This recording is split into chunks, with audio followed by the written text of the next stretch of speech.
আপনার স্বামী আমার বউকে নিয়ে পালিয়ে গেছে। আপনার ভুল হচ্ছে, আমার স্বামী ঘরেই আছে। আপনার স্বামীর নাম তো মূলধন। একটু নিচে এসো তো। কি হলো তুলসী, আমাকে নিচে ডাকলে কেন? তুমি জানো না আমি সব সময় ভগবানের নামে বিভোর থাকি। সত্যি করে বল, আমার রাধা কোথায়? রাধা সে তো কৃষ্ণ প্রেমে মাতোয়ারা। ম্যাডাম, আপনার স্বামী তো সাক্ষাৎ সাধু, আমাকে ক্ষমা করবেন প্লিজ। তথাস্তু। ব্যাপারটা কিছুতেই আমার ভালো ঠেকছে না, এর রহস্য আমাকে খুঁজে বার করতেই হবে। শুনেছি বাবা লোকেশ্বর গোপন রহস্য বলে দিতে পারে। বাবা লোকেশ্বর, আমার স্বামীর কি অন্য মেয়ের সঙ্গে লাইন আছে? সুমন্তর, তোর স্বামীর ছবিটা বার কর। ও সাধু বাবা, পালাচ্ছ কেন? আরে ওই মালটার জন্যই তো আজ আমি সংসার ত্যাগ করে সাধু সেজে আছি। মানে? হারামজাদাটা আমার বউকে নিয়ে সংসার করছে।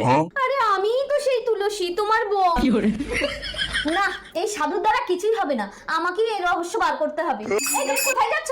নগর ভিক্ষে করতে যাচ্ছি তুলসী। তোমাকে নগর ভিক্ষে করতে হবে না, দাও আমি যাচ্ছি। रुको जरा। রাধা বেরিয়ে এসো, পুরো ঘর ফাঁকা, আমি আর তুমি।